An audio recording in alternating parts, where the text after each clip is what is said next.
වෙනද වගේම අදත් හැමෝම ගොඩක් ආදරෙන් පිළිගන්නවා. අද අපි කියලා දෙන්නේ මේ වගේ පොල් රොටිත් එක්ක කට සම්බෝලයක් කොහොමද හදාගන්නේ කියලා. එහෙනම් අපි වීඩියෝ එකට ගිහිල්ලා බලමු කොහොමද මේක හදාගන්නේ කියලා. මම මෙතනදී අරන් තියෙනවා පාන් පිටි කෝප්ප එකයි, පොල් කෝප්ප භාගයයි, ලුණු, අමු මිරිස්, කැරට් අරන් තියෙනවා. ඒ වගේම ලුණු පොඩ්ඩක් ගත්තා. අපේ කට සම්බෝලෙට ලුණු ගොඩක් දාන නිසා මම රොටි එකට එච්චර ලුණු එකතු කරන්නේ නැහැ. දැන් අපි බලමු කොහොමද රොටි එක අනාගන්නේ කියලා. ඉස්සෙල්ලාම රොටි එක අනාගන්න ඉඩ තියෙන භාජනයක් ගන්නවා. ඊට පස්සේ ඒකට මම ඉස්සෙල්ලාම පාන් පිටි එකතු කර ගන්නවා. පාන් පිටි එකට ඊළඟට මම පොල් ටිකයි අපේ ලුණු ටිකයි එකතු කර ගන්නවා. වතුර එකතු කරන්න කලින් ඉස්සෙල්ලාම මේ ටික හොඳට කලවම් කර ගන්න ඕනේ.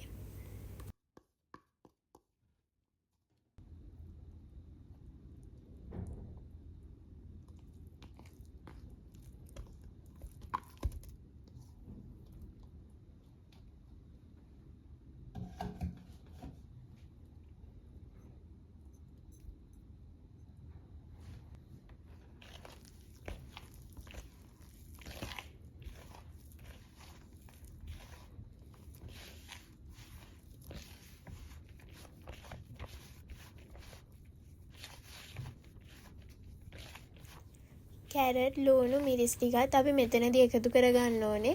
වතුර එකතු කරන්න කලින් මේ හැමදේම එකතු කරපුවාම තමයි අපිට රොටි එක හොඳට අනා ගන්න පුළුවන් වෙන්නේ. එහෙම නැත්නම් වතුර එකතු කරලා පස්සේ මේව එකතු කරොත් එහෙම අපේ ඩෝ එකේ වතුර ගතිය වැඩි වෙන්න පුළුවන්. ඒ නිසා අපි වතුර ටික අවසානයේ එකතු කරගමු.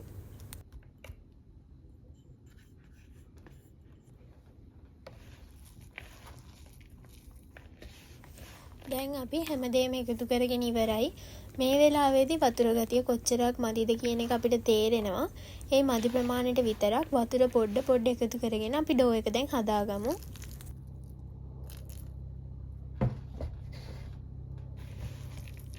හරි, මම දැන් අපේ රොටි එක අනාගෙන ඉවරයි.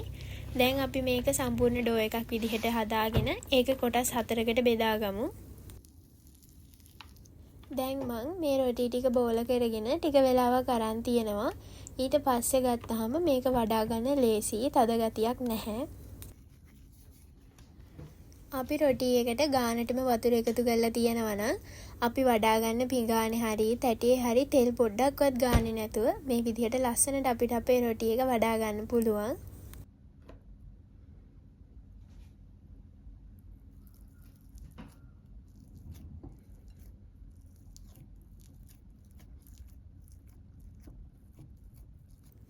අපේ රොටි ටික පුච්ච ගන්න තමයි දැන් හදන්නේ.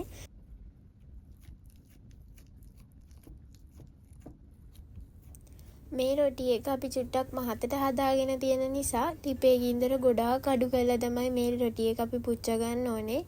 එහෙම නැත්නම් මේකට දාලා තියෙන එළවලුයි මැද තියෙන පිටි තැම්බෙන්නේ නැති වෙනවා.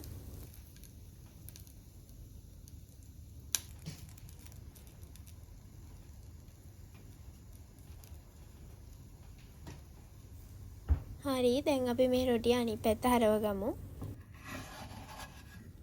ඔයාලට දැන් පේනවා වගේ අපේ රොටිය දෙපැත්තම දැන් පිච්චිලා ඉවරයි. මද ගින්නේ හදපු නිසා ටිකක් වෙලා ගියාට රොටිය හොඳට දැන් පිච්චිලා තියෙන්නේ. අපි එහෙනම් දැන් මේක ලිපෙන් බාගමු. හරි, දැන් මේ විදිහට මම මගේ අනිත් රොටි ටිකත් හදා ගන්නවා.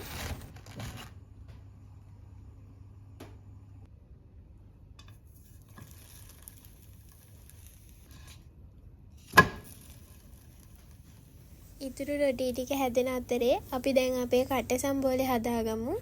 ඒකට ඕනි කරන දේවල් තමයි මෙතන තියෙන්නේ. මුලින්ම කෑලි මිරිසුයි, ලුණුයි, උඹල කඩයි, ලුණුයි.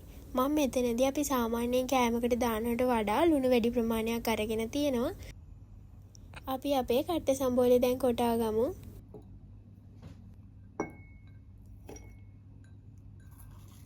ඉස්සෙල්ලාම මම ලුණු ටික එකතු කරගෙන ඒක හොඳටම කොටා ගන්නවා. ඊට පස්සේ තමයි කෑලි මිරිස්, ලුණු, උඹලකඩ එකතු කරගන්නේ.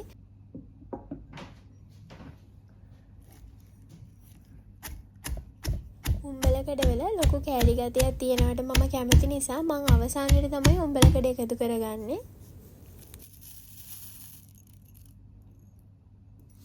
මේ හදන කට්ට සම්බෝලේ අපිට රොටි එක විතරක් නෙමෙයි කිරිබත් බතල එක්ක උනත් කන්න පුළුවන්.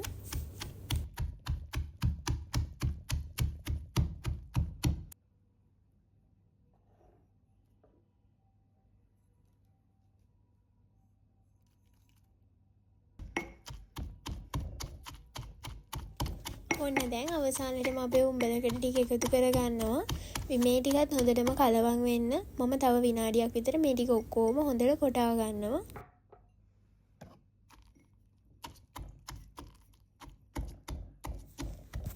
හරි දැන් අපි අපේ කට්ට සම්බෝලේ හදාගෙන ඉවරයි.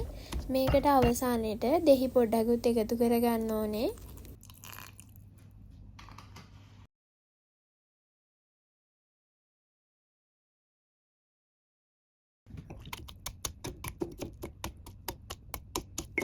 මේ තියෙන්නේ අපි රතු පාටට හදාගත්තු අපේ රසම රස කට්ට සම්බෝලේ. දැන් මම මේ විදිහට ඒක භාජනයකට අයින් කරගන්නවා.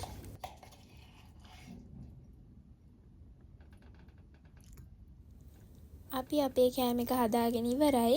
මේ තියෙන්නේ අපේ කට්ට සම්බෝලේ රොටි එකයි.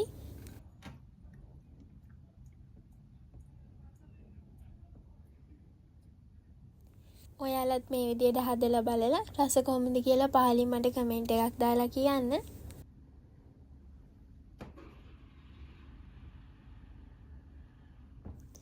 අද අපි ඔයාලට කියලා දුන්නේ පොල් රොටි කට්ට සම්බෝලයි කොහොමද හරියට රසට හදාගන්නේ කියලා.